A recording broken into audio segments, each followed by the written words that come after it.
गुस्से में बोलने से पहले करें ये काम, नहीं तो बिगड़ेगी बात। कहा जाता है कि एक व्यक्ति को सोच समझकर बोलना चाहिए। कब, क्या और कैसे बोलना है, इसकी समझ होना जरूरी है, क्योंकि फिर बोले गए शब्द वापस नहीं लिए जा सकते हैं। चाणक्य के कहने का तात्पर्य है कि इंसान के पास बोली एक हथियार के मानिंद है, जिसकी मदद से किसी के मन में अपने लिए सम्मान पैदा कराया जा सकता है, लेकिन उसी बोली से किसी की नज़रों में गिरा भी जा सकता है। आचार्य चाणक्य ने इंसान के जीवन को सफल और खुशहाल बनाने को लेकर अपने नीति शास्त्र में कई नीतियां बताई हैं। अपने नीति ग्रंथ में जहां उन्होंने इंसान की बोली को अमृत बताया है, तो वहीं उसे विष भी कहा है। वे कहते हैं कि किसी व्यक्ति की बोली बहुत मीठी भी होती है और जहर से भी भरे होते हैं। अब यह व्यक्ति को तय करना है कि उसे अपनी बोली में विष से भरे शब्द उगलने हैं या फिर चीनी से भी ज़्यादा मीठा बोल रखना है। कहा जाता है कि एक व्यक्ति को सोच समझकर बोलना चाहिए। कब, क्या और कैसे बोलना है, इसकी समझ होना बहुत जरूरी है, क्योंकि फिर बोले हुए शब्द वापस नहीं लिए जा सकते हैं। चाणक्य के कहने का तात्पर्य है कि इंसान के पास बोली एक हथियार के मानिंद है, जिसकी मदद से किसी के मन में अपने लिए सम्मान पैदा कराया जा सकता है, लेकिन उसी बोली से किसी की नज़रों में गिरा भी जा सकता है। कई बार ऐसा होता है कि इंसान के जीवन में कई ऐसी परिस्थितियां आती हैं जब वे गुस्से में होते हैं। ऐसे में वे अपनी बोली में जहर भर लेते हैं और फिर विष भरे शब्द का इस्तेमाल करते हैं।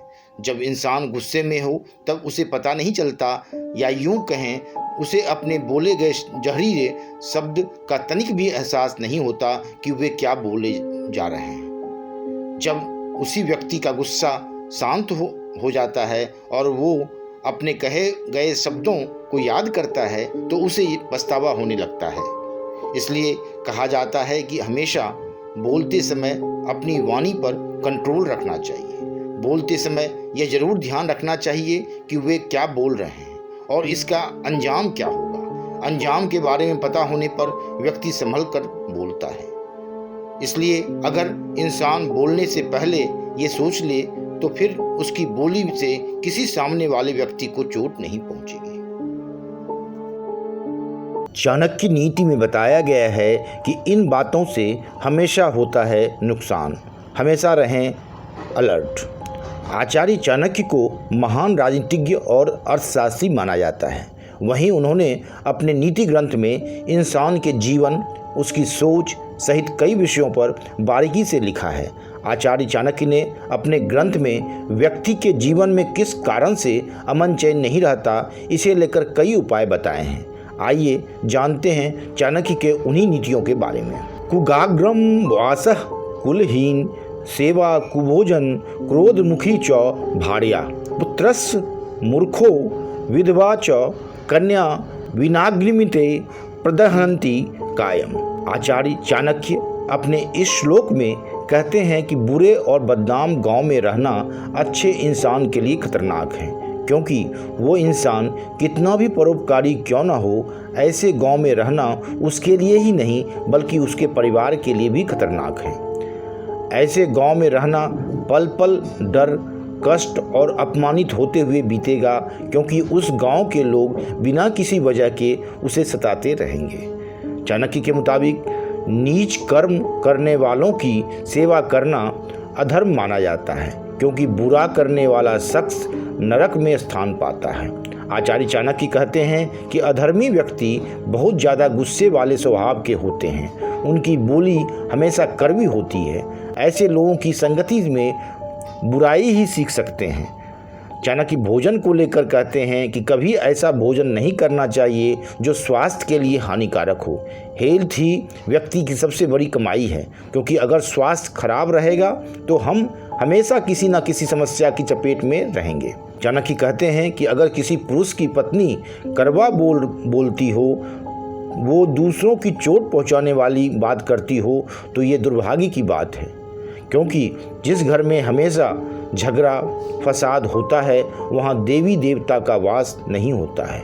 वहीं मूर्ख एवं विचार रहित व्यक्ति अपने जीवन भर अपने माँ बाप के लिए कष्ट और पीड़ा की वजह बनता है।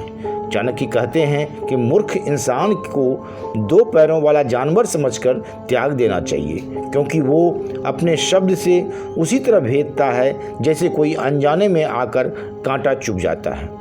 चाणक्य का यह भी कहना है कि ऐसी औलाद का कोई फायदा नहीं जिसका पढ़ाई लिखाई में मन नहीं लगता हो और जो हमेशा इधर उधर के गलत कामों में लगा रहता हो। श्लोक के अंत में आचार्य चाणक्य कहते हैं कि दुर्भाग्य से अगर बेटी विधवा हो जाए तो समाज के ताने उसके लिए पीड़ादायक हो सकते हैं। एक व्यक्ति के लिए अपनी बेटी को विधवा देखना सबसे ज़्यादा कष्टदायक होता है। इसलिए किसी विधवा को ताना देने से बचना चाहिए, क्योंकि जाने अनजाने अपनी बोली से आप समय की मार खाती विधवा को चोट पहुंचा ही रहे हैं, साथ ही उसके माता पिता को भी चोट पहुंचा रहे हैं। पुरुषों से ज़्यादा बुद्धिमान होती हैं महिलाएं, इन मामलों में भी होती हैं आगे। आप माने या न माने, लेकिन आचार्य चाणक्य ने तो इस बात को माना है कि महिलाओं में कई खूबियाँ जन्मजात होती हैं। उनमें से एक प्रबंधन का गुण है। आचार्य चाणक्य ने अपने नीति शास्त्र में महिलाओं की कई खूबियों को बयां किया है। इतना ही नहीं, आचार्य ने कई मामलों में महिलाओं की शक्ति को पुरुषों से ज़्यादा बताया है। स्त्रीणां देवगुण आहारो बुद्धिस्तासां चतुर्गुणा साहसं षड्गुणं चैव कामोष्टगुण उच्येत। इस श्लोक में चाणक्य द्वारा महिलाओं के साहस और उनके गुणों के बारे में बताया गया है। आचार्य चाणक्य ने बताया है कि स्त्रियों को पुरुषों की तुलना में ज़्यादा भूख लगती है, यानी स्त्रियां पुरुषों से ज़्यादा भोजन करती हैं, क्योंकि सेहत की बात करें तो महिलाओं को पुरुषों की तुलना में कैलोरी की ज़्यादा ज़रूरत पड़ती है। इसलिए इन्हें भरपूर डाइट लेने की आवश्यकता पड़ती है। आचार्य चाणक्य का मानना है कि पुरुषों की तुलना में महिलाएं बुद्धिमान होती हैं। आचार्य चाणक्य अपने नीति शास्त्र में महिलाओं को पुरुषों से ज़्यादा समझदार और बुद्धिमान बताते हैं, क्योंकि महिलाएं सभी कामों को समझदारी से कर लेती हैं। महिलाएं जीवन में आने वाली हर मुश्किल को चालाकी और बुद्धिमानी से समाधान निकालने में सक्षम होती हैं। वहीं समाज में पुरुषों को ज़्यादा साहसी माना जाता है। हालांकि चाणक्य ने अपने नीति शास्त्र में वर्णन किया है कि पुरुषों की तुलना में महिला कई गुना ज़्यादा साहसी होती हैं। चाणक्य के मुताबिक महिलाएं हर मुश्किल घड़ी का डटकर सामना करती हैं। इस कारण पुरुषों से 6 गुना साहसी महिलाएं होती हैं।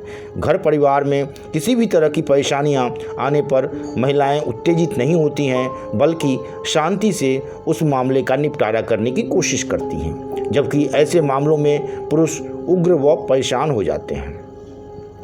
आचार्य चाणक्य ने अपने श्लोक के आखिर में ये भी कहा है कि पुरुषों से कई गुना ज़्यादा कामुक महिलाएं होती हैं।